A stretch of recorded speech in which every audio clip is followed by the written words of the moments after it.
सर्वप्रथमे पिता पुत्र पवित्र आत्मांकर गौरव हो पुणी समस्त को प्रेज द लॉर्ड। आसंतु आज ईश्वर वाक्य मध्य अल्प समय आलोचना करवा। आज आलोचनार विषय जीशु कहीं कहले चिंतित हो नहीं। जीशु कहले कौन पाई कहले चिंतित हो नहीं। यह विषय अल्प समय आलोचना करवा। जहाँ लिखा जाए माथ्यू पुस्तक तार 6 पर्व 31 पद। माथ्यू 6:31 एणु कौन खाइबा अबा कौन पीवा कि अबा कौन पिंधिबा यह कही चिंतित हुओ नहीं। पठित वाक्य प्रभु आशीर्वाद करंतु। प्रार्थना करवा। प्रिय प्रभु धन्यवाद दौछु वाक्य पाठ करियछु यह बुझिबु पुणी पालन करिबु। पवित्र आत्मा साहाय्यकारी आत्मा पठाई आम समस्त को साहाय्य करो यीशु नाम रे मागिलु आमेन। प्रिय प्रभुंकर लोक मैंने ये देखु आमे आज आलोचना जीशु कहीं कहले चिंतित हुओ नहीं। आंभ मान को कहले चिंतित हुओ नहीं कौन पाई कहते वाक्य लिखा जाए जे यही स्थान रे एणु कौन खाइबा कौन पीवा कौन पिंधिबा यही समस्त विषय यह कही तुम्हें माने चिंतित हुआ नहीं। तेणु आज आमे अनेक विषय चिंता करूँ। आम्भे माने अनेक विषय चिंतित हो विशेष चिंतित हो जो कार्य हासिल हुए नहीं जहाँ आमे फेलुर हो जाऊ जो विषय आमे थकी पड़ू किंबा आम द्वारा कष्ट साध्य होता है कि हो पारे नहीं सही विषय नहीं आमे बहुत चिंतित होता हूँ पुणी व्यतिव्यस्त होता हूँ पुणी आम्भे माने अधैर्य हो जाता। तेणु वाक्य अनुसार जीशु कहती देखंतु लेखा जाए लूक पुस्तक 12 पर्व तार 25 पदर लेखा जाए। लूक 12 तार 25 पदरे चिंता करी के आपण आयु दंडे वृद्धि करिपारे। तेणु आमे चिंता करी किछि करि परिबा नहीं एटा विश्वास करिबा। जे कोनोसी कार्य मध्य आमर चिंता करी आमे सही कार्य को हासिल करि परिबा नहीं। प्रिय प्रभुंकर लोक माने आमे अनेक समय चिंतित होता हूँ अनेक समय आमे व्यतिव्यस्त हो जाता हूँ। तापरे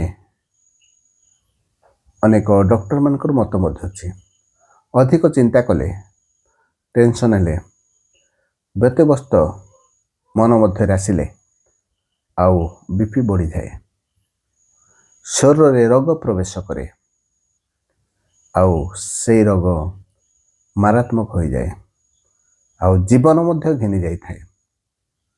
तेणु जीशु से कही ना जीशु कहले जे चिंतित हो नहीं कारण तुमर चिंतारे तुमर आयुर दंडे वृद्धि करि परिबो नहीं पुणी कला बाल को तुम्हें धड़ा मध्य करि परिबो नहीं। तेणु गीत संगीतार मध्य लेखा जाए जे ସଦାପ୍ରଭୁ ଯଦି ଗୃହ ନିର୍ମାଣ ନ କରନ୍ତି ତେବେ ନିର୍ମାଣକାରୀମାନେ ବ୍ୟର୍ଥରେ ପରିଶ୍ରମ କରନ୍ତି। ସଦାପ୍ରଭୁ ଯଦି ନଗର ରକ୍ଷା ନ କରନ୍ତି ତେବେ ପ୍ରହରୀମାନେ ବୃଥାରେ ଜାଗ୍ରତ ହୁଅନ୍ତି। ପ୍ରିୟ ପ୍ରଭୁଙ୍କ ଲୋକମାନେ, ଆଜି ଅନେକ ସମୟରେ ଆମେ ବୁଦ୍ଧି ଖଟାଇଥାଉ, ଜ୍ଞାନ ଖଟାଇଥାଉ, ବଳ ଖଟାଇଥାଉ, ଆମେ ଅନେକ କୌଶଳ ଖଟାଇଥାଉ, କିନ୍ତୁ ତା ପଛରେ ପ୍ରଭୁଙ୍କର ଚିନ୍ତା, ସେ ଆମ୍ଭ ପାଇଁ ଚିନ୍ତା କରୁଛନ୍ତି।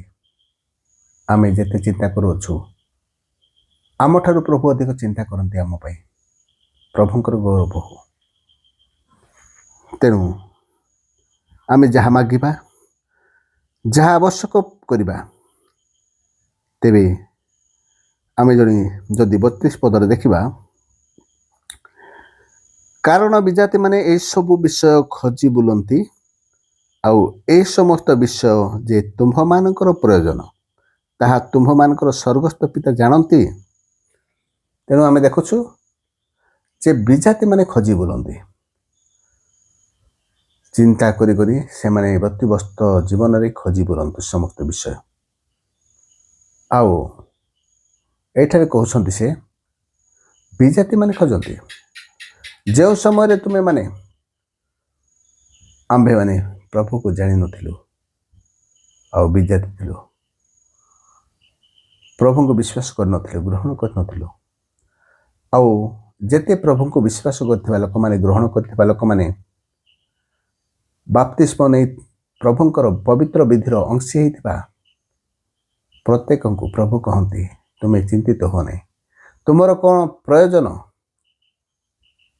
ଆଉ ସେ ସମସ୍ତ ବିଷୟ ସେ ଜାଣନ୍ତି। ମାଗିବା ପୂର୍ବରୁ, ତୁମେ ଖୋଜିବା ପୂର୍ବରୁ, ତୁମେ ଚିନ୍ତା କରିବା ପୂର୍ବରୁ ସେ ଚିନ୍ତା କରନ୍ତି। ତେଣୁ ଗୀତ ରଚକ କହନ୍ତି, ବହୁ ଚିନ୍ତା କଲେ ସେ ତା ମାନନ୍ତି, ବହୁତ ଚିନ୍ତା କଲେ ସେ ତା ନ ମାନନ୍ତି, କିନ୍ତୁ ବିଶ୍ୱସ୍ତ ହୋଇଥିଲେ ସେ ଦାନ କରନ୍ତି। ପ୍ରିୟ ପ୍ରଭୁଙ୍କ ଲୋକମାନେ, ଆମେ ପ୍ରଭୁଙ୍କର ପ୍ରତି ବିଶ୍ୱସ୍ତ ହେବା, ପ୍ରଭୁଙ୍କୁ ବିଶ୍ୱାସ କରିବା। ଯାହା ଆମେ ପାଇବାର ଆବଶ୍ୟକ ଅଛି, ଜାଣିବାର ଆବଶ୍ୟକ ଅଛି, ଆମ୍ଭେମାନେ ଆଦାୟ କରିବାର ଆବଶ୍ୟକ ଅଛି, ପ୍ରଭୁ ଜାଣନ୍ତି। ଆଉ ତାଙ୍କ ପ୍ରତି ଆମେ ବିଶ୍ୱସ୍ତ ହେଲେ ସେହି ସମସ୍ତ ବିଷୟ ଦେବେ। ତେଣୁ ଯୀଶୁ କହନ୍ତି ଯେ ପ୍ରଥମେ ତୁମେ ତାଙ୍କର ରାଜ୍ୟ ଆଉ ଧାର୍ମିକତା ଅନ୍ୱେଷଣ କର, ଆଉ ଏ ସମସ୍ତ ବିଷୟ ମଧ୍ୟ ତୁମକୁ ଦିଆଯିବ। ପ୍ରଥମରେ ତାଙ୍କର ରାଜ୍ୟ ଆଉ ଧାର୍ମିକତା ଅନ୍ୱେଷଣ କରିବା। ପ୍ରିୟ ପ୍ରଭୁଙ୍କର ଲୋକମାନେ, ପ୍ରଥମରେ ରାଜ୍ୟ, ଈଶ୍ୱରଙ୍କ ରାଜ୍ୟ ଅନ୍ୱେଷଣ କରିବା। ସେଦିନ ସାଦୁକୀ, ଫାରୁସୀ ଆଉ ଶାସ୍ତ୍ରୀମାନଙ୍କୁ ଏହା କହନ୍ତି ଯେ ତୁମ୍ଭେମାନେ ପ୍ରଥମେ ମୋହର ରାଜ୍ୟ ଆଉ ଧାର୍ମିକତା, ଯେପରି ସେ ବିଷୟରେ ଚିନ୍ତା କର, ଆଉ ଏ ସମସ୍ତ ବିଷୟ ତୁମମାନଙ୍କୁ ଦିଆଯିବ। ପ୍ରିୟ ପ୍ରଭୁଙ୍କର ଲୋକମାନେ, ଆଜି ଦେଖୁ ଯେ ପିତର ତାଙ୍କର ପ୍ରଥମ ପତ୍ରରେ ମଧ୍ୟ କହନ୍ତି, 5:7 ପଦରେ କହନ୍ତି ଯେ ସମସ୍ତ ଚିନ୍ତାର ଭାର ତାହାଙ୍କ ଉପରେ ପକାଅ। ପିତର 5:7 ପଦ ଦେଖନ୍ତୁ, ତୁମ୍ଭମାନଙ୍କ ସମସ୍ତ ଚିନ୍ତାର ଭାର ତାହାଙ୍କ ଉପରେ ପକାଅ, କାରଣ ସେ ତୁମ୍ଭମାନଙ୍କ ନିମନ୍ତେ ଚିନ୍ତା କରନ୍ତି। ପ୍ରଭୁଙ୍କର ଗୌରବ ହଉ। ଚିନ୍ତାର ଭାର ଏ ପ୍ରକାର ବୋଝ ଯାହା ମନୁଷ୍ୟ ବହନ କରିପାରେ ନାହିଁ, ଆଉ ପ୍ରଭୁ ତାହା କରିପାରନ୍ତି।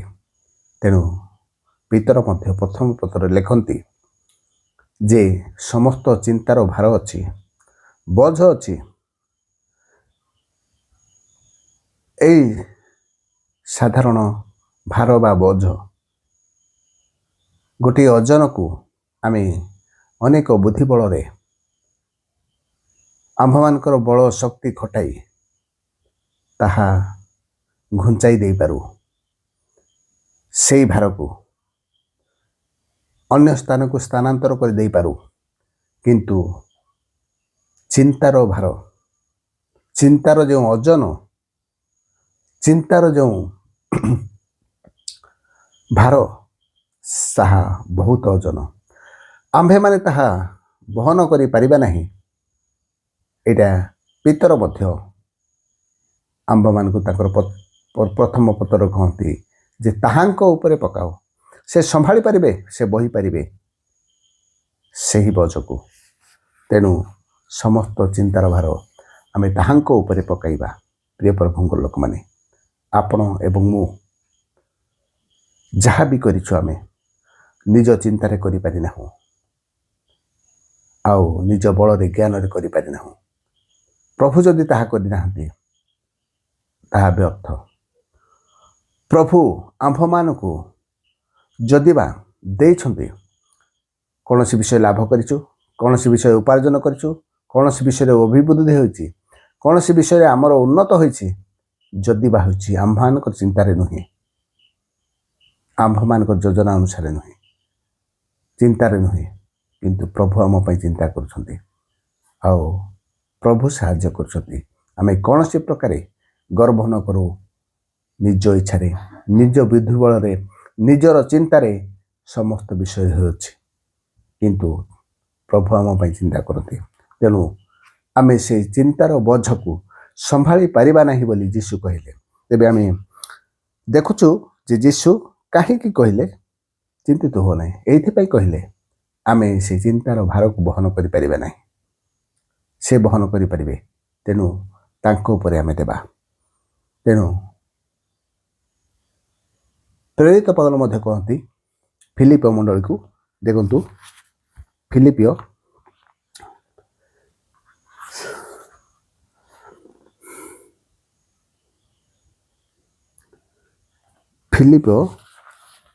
ଆଉ 4:6 ଦେଖନ୍ତୁ,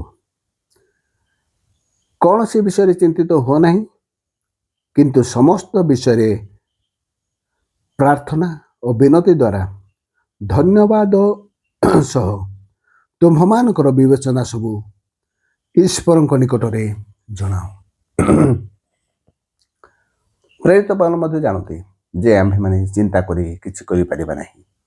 ତେଣୁ ତୁମ୍ଭେମାନେ ଚିନ୍ତିତ ହୁଅ ନାହିଁ, କିନ୍ତୁ ସମସ୍ତ ବିଷୟ, ଗୋଟିଏ ବିଷୟ ନାହିଁ, ସମସ୍ତ ବିଷୟ ଆମ୍ଭମାନେ ଯାହା ଯାହା ଚିନ୍ତିତ ଅଛୁ, ଯାହା ହାସଲ କରିପାରିନାହୁଁ, ଯାହା ଆମେ ପାଇପାରୁନାହୁଁ, ସେଇ ସମସ୍ତ ବିଷୟ ଆମେ ପ୍ରାର୍ଥନା ବିନତି ଦ୍ୱାରା ଆଉ ଈଶ୍ୱରଙ୍କୁ ଧନ୍ୟବାଦ ଦେବା ଆଉ ଜଣାଇବା।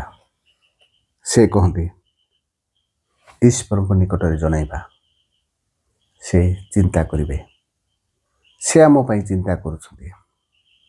ଆମେ ସମସ୍ତଙ୍କ ପାଇଁ ଚିନ୍ତା କରୁ, ପରିବାର, ଚାକିରି, ଆମ୍ଭମାନଙ୍କର ସମସ୍ତ ବିଷୟରେ ଚିନ୍ତା ଆମମାନଙ୍କ ମଧ୍ୟରେ ଅଛି। କିନ୍ତୁ ବାକ୍ୟ ଅନୁସାରେ ପ୍ରଭୁ ଆମ ପାଇଁ ଚିନ୍ତା କରୁଛନ୍ତି। ଚିନ୍ତା କରିବା ଭୁଲ ନୁହେଁ,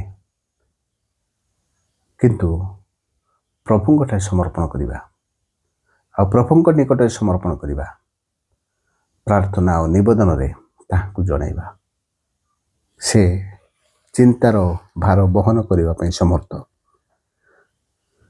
ପ୍ରିୟ ପ୍ରଭୁଙ୍କ ଲୋକମାନେ, এই ବାକ୍ୟରେ ଆମେ ଜାଣିପାରୁଛୁ ଯେ କାହିଁକି ଯୀଶୁ କହିଲେ ଚିନ୍ତିତ ହୁଅ ନାହିଁ।